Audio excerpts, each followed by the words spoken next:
Christmas Day, and I hope that everything, hindi naman, sabihin na walang problema. But if we could just minimize the problem for the Filipino, yan nga yung nasabi mo. So, magandang gabi sa inyong lahat.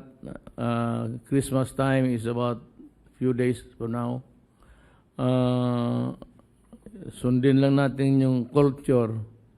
But, remember the word but there are rules to be followed at this time of our national life.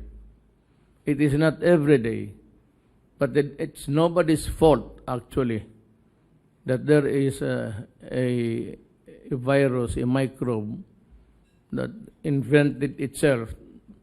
And ang balita sa, I think somewhere in Canada or America, there's a mutant which make it hard for the medical people to deal with the problem, doubly hard. I hope it would not land on our shores and they can limit whatever adverse effects it would impose on the people. We have suffered enough, and to suffer more is not acceptable anymore.